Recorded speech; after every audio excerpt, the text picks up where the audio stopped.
Aujourd'hui, dans cette édition, nous ferons le bilan de l'audit national de l'entreprise et discuterons de l'élaboration du cahier des charges pour le projet au Kazakhstan.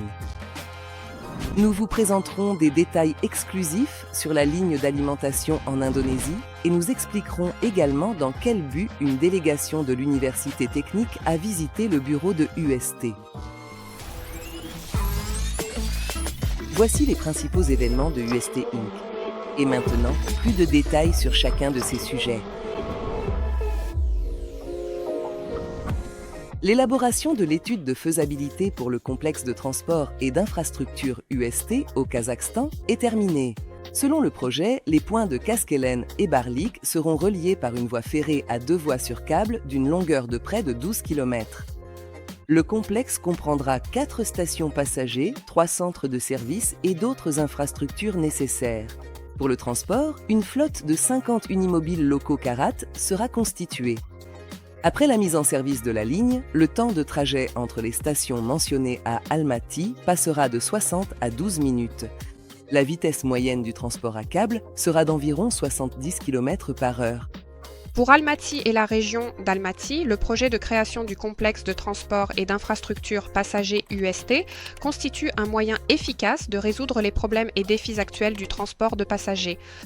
À l'heure actuelle, dans le cadre du projet, une étude de faisabilité technique et économique a déjà été élaborée, dans laquelle, en tenant compte des principales caractéristiques naturelles, géographiques et climatiques, ainsi que du relief du terrain, le tracé du futur complexe a été étudié et l'emplacement des infrastructures a été déterminé. Il s'agit des stations passagers et des pôles d'échange de transport.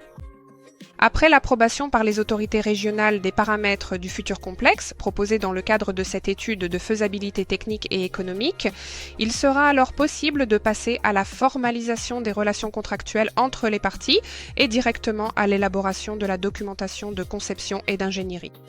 Dans l'ensemble, le gouvernement de la région d'Almaty manifeste un vif intérêt pour la technologie du transport à câble et est clairement intéressé par la poursuite d'une future collaboration avec notre entreprise. Le bureau de UST Inc. a été visité par une délégation de l'Université technologique d'État de Biélorussie.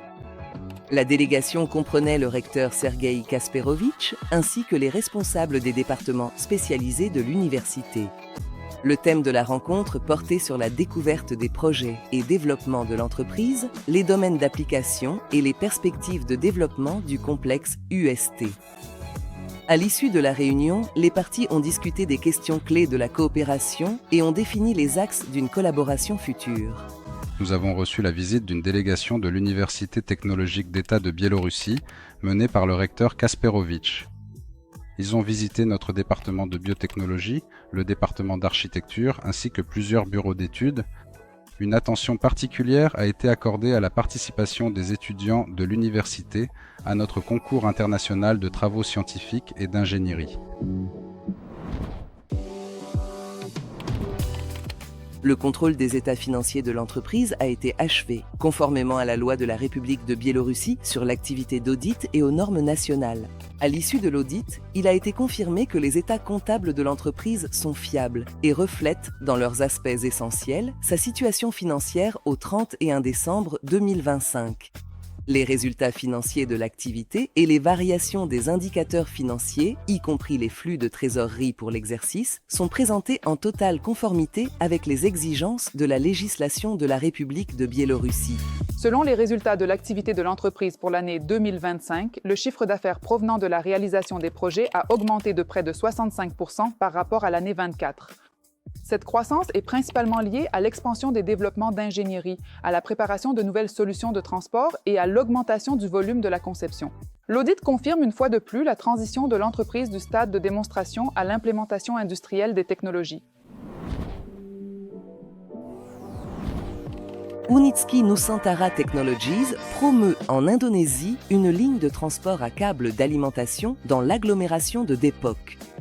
Elle doit relier une banlieue densément peuplée à la station de transport léger sur rail Harjamukti, d'où la population locale se rend au travail dans la capitale du pays, Jakarta. Le projet est mis en œuvre dans le cadre d'un partenariat public-privé et a parcouru tout le chemin de la présentation et des consultations auprès du ministère des Transports indonésien jusqu'à la préparation de l'étude de faisabilité. Je tiens à dire que nous avons accompli un travail considérable et que nous constatons un réel intérêt de la part du gouvernement. C'est-à-dire qu'ils nous ont vraiment posé les bonnes questions, des questions techniques. On n'a pas eu l'impression que, c'était une question simple, comme s'ils voulaient refuser. Non, ils sont vraiment intéressés. La technologie a un fort potentiel et dans cette région, la circulation routière est très dense. C'est pourquoi j'estime que les chances de réaliser ce projet sont très élevées. C'était le digeste de UST Inc. Seulement l'essentiel est le plus intéressant. Vous voulez en savoir plus ? Rendez-vous sur notre site, abonnez-vous à notre chaîne YouTube et à nos autres réseaux sociaux pour ne pas manquer le prochain épisode.